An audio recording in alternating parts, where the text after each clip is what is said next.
조갑제TV 시청자 여러분 안녕하십니까. 8월 2일 저녁 5시입니다. 6월 12일 싱가포르 회담 이후에도 북한이 계속해서 핵능력을 증강하고 있다.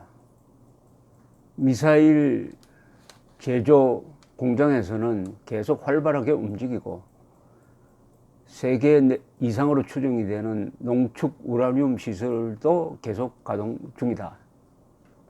그냥 맛배기용으로 쇼하는 용으로 그냥 미사일 엔진 실험장을 해체한다. 그것은 곧 결심만 하면 곧 다시 조립할 수가 있습니다. 그리고 미군 유해 보내주었다.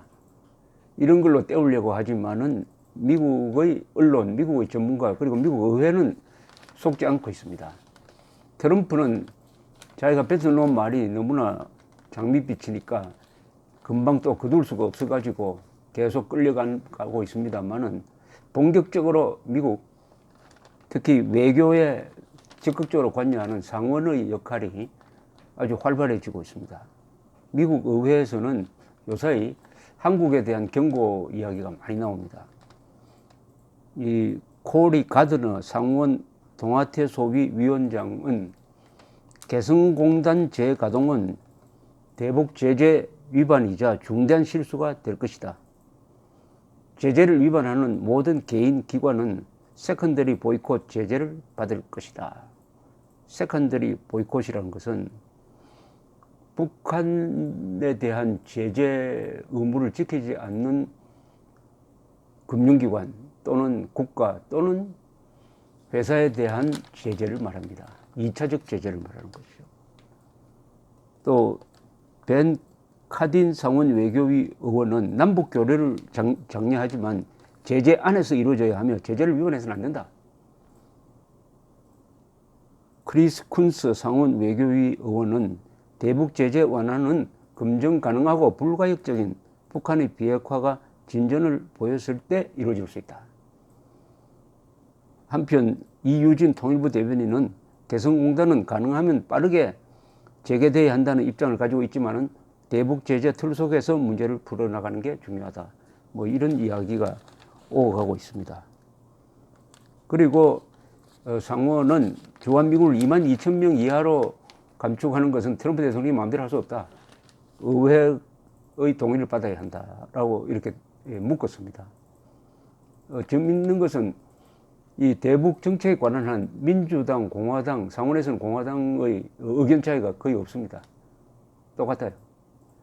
이렇게 해서 언론과 의회가 이제 작동해서 트럼프가 김정은에게 끌려가는 것을 지금 저지하고 있는데, 이런 가운데서 또 한국에 있는 무슨 몇 개 회사가 석탄을 수입을 했다. 북한산 석탄을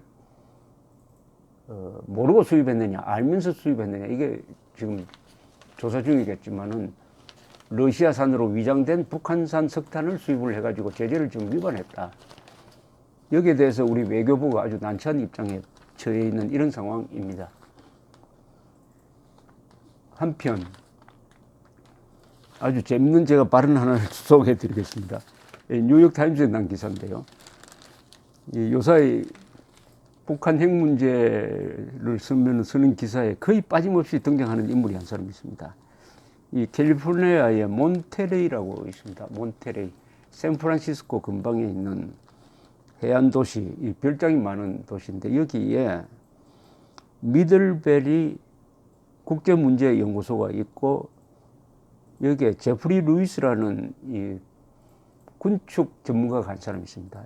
이분이 아주 북한 핵 문제에 대한 정보도 많고 정확한 시각을 가졌는데, 이 사람이 뭐라고 이야기를 했느냐 하면은 뉴욕타임즈와 인터뷰하는 자리에서 북한은 모든 핵 능력을 지금 확장하고 있다.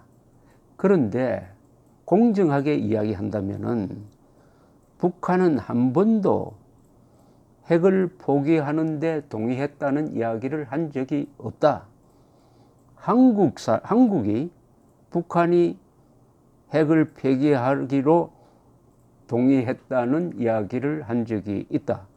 트럼프도 북한이 핵을 폐기하기로 동의했다고 한 적이 있다. 그러나 북한은 그런 이야기 한 번도 한 적이 없다. 이야기했습니다. 저도 이 방송을 통해서 여러분 몇 번 말씀드렸죠. 뭐라고 이야기했냐. 핵 문제에 관한 한 김정은은 거짓말을 한 적이 없다. 거짓말은 지금 다른 사람들이 하고 있다. 거짓말하는 사람이 누구냐? 저는 적시를 안 했습니다만 제프리 루이스는 그것은 한국 정부고 그리고 트럼프다. 한국 정부와 트럼프가 지금까지 계속 북한이 핵 폐기를 결심을 했다고 이야기하지 않았느냐. 그런데 김정은은 그런 이야기 한 번도 한 적이 없다. 김정은이 하지 않는 이야기를 트럼프와 문재인 정권이 했다는 이야기죠. 그러니까 공정하게 이야기하자. 김정은의 이 부분에 대해서 김정은을 거짓말을 했다고 추궁하는 것은 억울하다. 김정은도 억울할 때가 있다. 그들은 지금 계속 핵 능력을 확대하고 있다. 이런 이야기입니다. 그런데 지금 문재인 정권의 대북 정책, 안보 정책, 외교 정책 또는 뭐 4.27 선언 후속 조치 이런 모든 것은 어디에 존재를 하고 있느냐 하면은 김정은이가 핵을 완전히 폐기하기로 결심했다 하는 것을 사실로 인정하고 거기서 지금 우리의 군사력을 약화시키는 정책을 펴고 있습니다. 북한이 핵을 포기할 생각이 없는데 핵을 포기한다고 전제를 하고 우리가 강화해야 할 군사력을 오히려 약화시키는 쪽으로 가고 있다. 일종의 핵전 무장 약화죠. 핵무기 앞에서 우리가 가지고 있는 우리는 핵이 없으니까 핵이 없는 것을 보완하려면 한미동맹을 강화하는 겁니다. 그리고 핵은 비록 없지만 재래식 군사력을 압도적으로 강화하는 방법이 하나 있어요. 일종의 비대칭 전략인데 그러려면은 북한에 대한 선제 타격 능력이라든지 또는 잠수부대를 운영한다든지 하는 이른바 킬체인, 북한이 핵을 쏠려고 하면 우리가 먼저 때린다든지 하는 이런 무기체제를 완비를 하고 무엇보다도 재래식 군사력은 감축하면 안 되고 이건 더 강화해야 됩니다. 군 복무기간도 늘리고 군사력도 더 늘려야 돼요. 근데 완전히 반대로 가고 있습니다. 군 복무기간도 줄이고 병력도 줄이는 방향으로 가고 있다. 또 선제적, 공세적 개념의 군사작전 계획은 뭐 취소 또는 보류한 것 같이 보이기도 하고요. 이런 문제에 대해서 오늘 조선일보 칼럼에 신원식 전 합참의 작전본부장, 가장 핵심에 있었던 분이죠. 쓴 칼럼에 나오는 키워드가 이런 겁니다. 이것은 축소지향 국방개혁이다. 지금 확대지향 국방개혁으로 가야 되는데 축소지향 국방개혁을 하고 있다. 총체적인 군사 전투력 감소에 초점을 맞춘 개혁이다. 지금 총체적인 군사 전투력 강화에 초점을 맞춰야 되는데 감소에 초점을 맞추고 있다. 국가 안보를 모험을 넘어 도박으로 여기는 형태다. 안보를 도박판에 올리면 되겠습니까?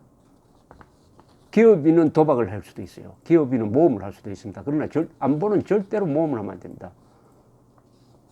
1%의 위험성이 있어도 그건 하면 안 돼요. 그런데 한국의 안보를 도박판에 올려놓았다는 겁니다. 그 도박판이 뭡니까? 북한이 완전히 핵을 폐기할 것이다 라고 믿는 쪽에 판돈을 다 걸어버렸던 겁니다. 그러면 북한이 핵을 폐기 안 하면 대한민국 날아간다는 이야기죠.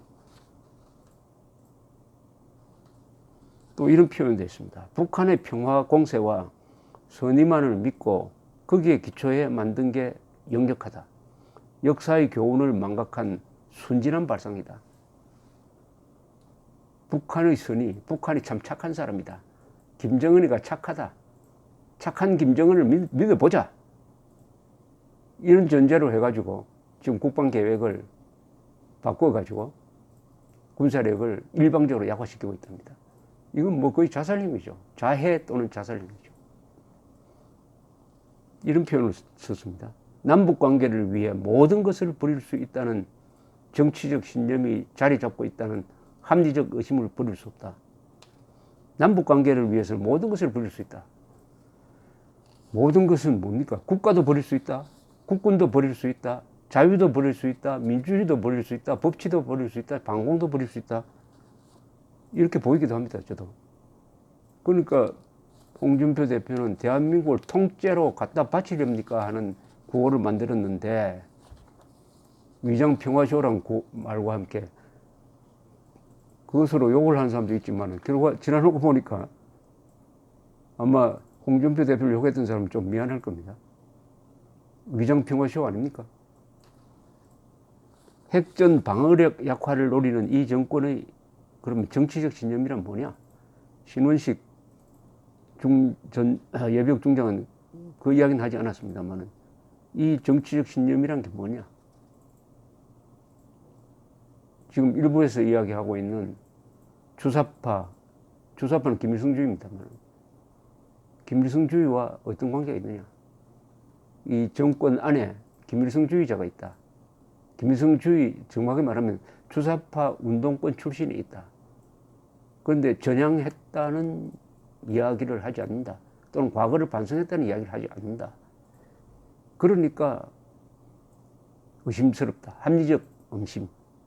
합리적 의심이란 말을 우리 신원식 장군도 썼는데 영어로 말하면 이게 reasonable concern입니다.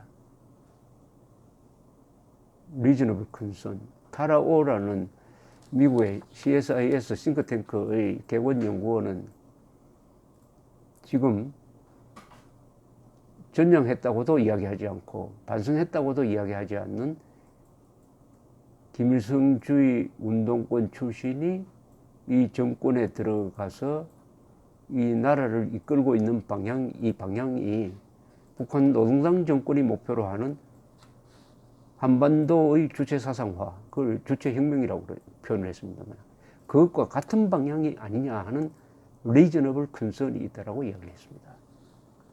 그것과 신 장군이 말한 남북관계를 위해 모든 것을 버릴 수 있다는 정치적 신념이 자리 잡고 있다는 합리적 의심을 버릴 수 없다 하고 같은 이야기입니다. 결국.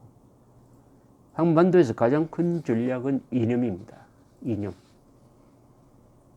그 이념의 핵심은 대한민국 편이냐 김일성 편이냐입니다. 대한민국 편이냐 김일성 편이냐. 문재인 정권의 이런 쭉 정책을 보고 많은 국민들이 그리고 저명 인사들이 그리고 야당의 핵심 정치인들이 대한민국 편이냐 김정은 편이냐 라고 자꾸 질문을 하는 것이 바로 합리적 의심의 반영이라고 할 것입니다. 합리적 의심. 남북 관계를 위해 모든 것을 버릴 수 있다는 정치적 신념이 이런 국방 정책으로 나오는 것이 아니냐 하는 합리적 의심을 버릴 수 없다. 감사합니다.